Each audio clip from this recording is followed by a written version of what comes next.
Paper 2 question number 2 നോക്കാം. Let T be a tangent to the parabola y square equal to 16x at the point 64, 32. L be the tangent to the same parabola at another point on the parabola. L and T are perpendicular to each other. Then distance between point x1, y1 and the focus of the parabolas. ഭയങ്കര simple question. കാരണം y square is equal to 4x എന്നിരിക്കുകയാണ്. A value എത്രയാണെന്ന് മനസ്സിലായി? 4 ആണ്. പിന്നെ ഇത് ഈ point നമ്മൾ P എന്ന് വിളിക്കാം. അപ്പൊ അത് 80 സ്ക്വയർ 280 ആണല്ലോ. അപ്പോ 280 എന്ന് പറയുമ്പോൾ അപ്പൊ ടി വാല്യൂ 4 ആണ് കിട്ടി നമുക്ക് അതിൽ നിന്ന്. അപ്പൊ ഇവിടുത്തെ parameter T is equal to 4 ആണ്.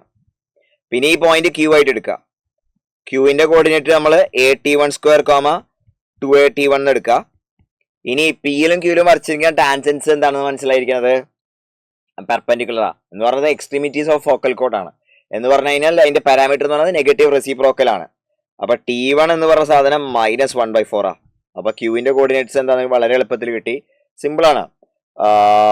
4 × -1/4 4 × -1/4 the whole square 2 × 4 × -1/4 എന്ന് കിട്ടും.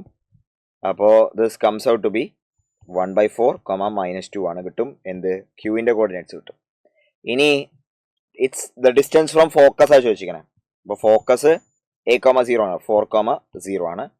അപ്പോൾ തമ്മിലുള്ള ഡിസ്റ്റൻസ് QS കണ്ടുപിടിക്കുക. QS സ്ക്വയർ എന്ന് പറഞ്ഞു കഴിഞ്ഞാൽ 4 - 1/4 the whole square +4 എന്ന് കിട്ടും.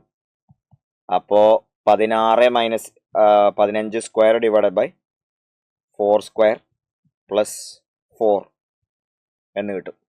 അപ്പോൾ ഇത് 225 + 64 ഡിവൈഡ് ബൈ 4 സ്ക്വയർ എന്ന് കിട്ടും. 289/4 സ്ക്വയർ എന്ന് കിട്ടും. അപ്പോൾ QS വാല്യൂ എത്രയെന്ന് ചോദിച്ചു കഴിഞ്ഞാൽ 17/4 എന്ന് കിട്ടും. സി ആണ് അതിൻ്റെ റൈറ്റ് ആൻസർ. Simple question.